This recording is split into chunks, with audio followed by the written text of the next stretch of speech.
मतलब इस समाज से कैसे लड़ना है। अब हम क्या बता रहे थे कि मतलब जब तक बच्चियां नहीं शिक्षित होंगी तब तक समाज शिक्षित नहीं, क्योंकि 12 की 12 घंटे कौन रहती है घर में, लड़कियां रहती हैं। और बच्चे ही शिक्षित नहीं है तो फिर उसके घर के बच्चे कैसे शिक्षित होंगे। पापा तो चले जाए, पापा पैसा कमा के दे दिए, फीस जमा कर दिए, लेकिन मेन मैनेजमेंट औरत करती है, बच्चियां करती हैं।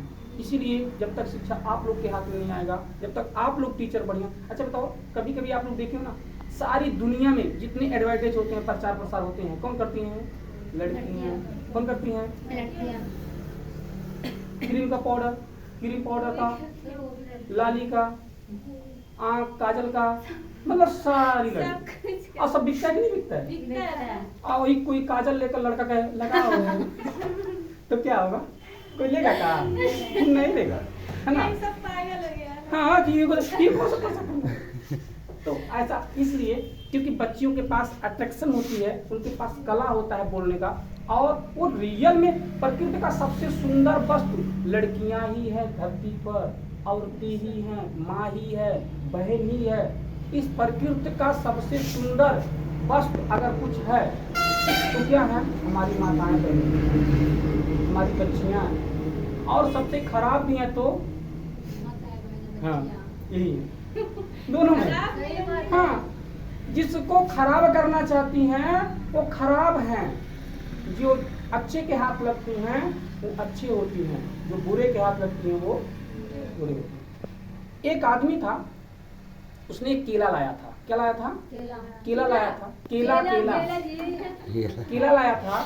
और 1 किलो केला लाया तो केला में क्या हुआ कि एक केला सड़ा हुआ था, और उसने क्या किया, लापरवाही से उस केले को देखा और उसी में रख दिया।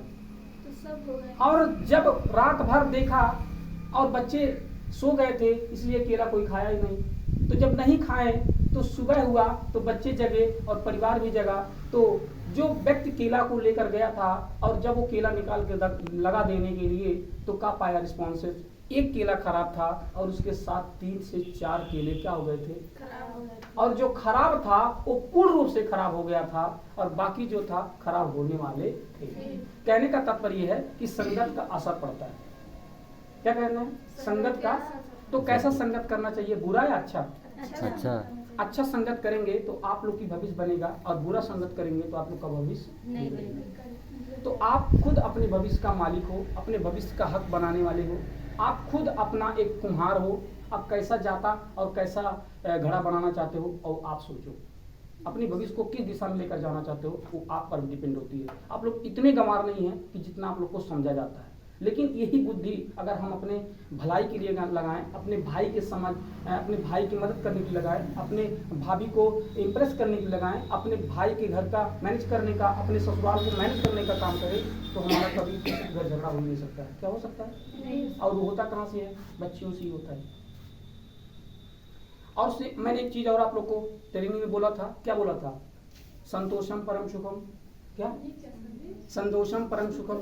संतोष से ही परम सुख की क्या होती है, प्राप्ति होती है। परम सुख की प्राप्ति होती है। अगर आप संतोष सीख लिए तो दुनिया का सारा ज्ञान आपके पास है। अगर आपके पास संतोष नहीं है तो जान लीजिए कुछ भी नहीं है, ठीक है ना। इसलिए संतोषम परम सुखम, इस बात को गांठ बांध लीजिएगा। और संस्कार अच्छा होना चाहिए। मैंने निडरता की बात किया है। और दूसरा विकल्प आता है हंसकर बोलना।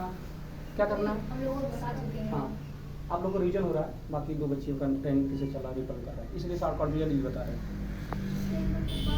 हाँ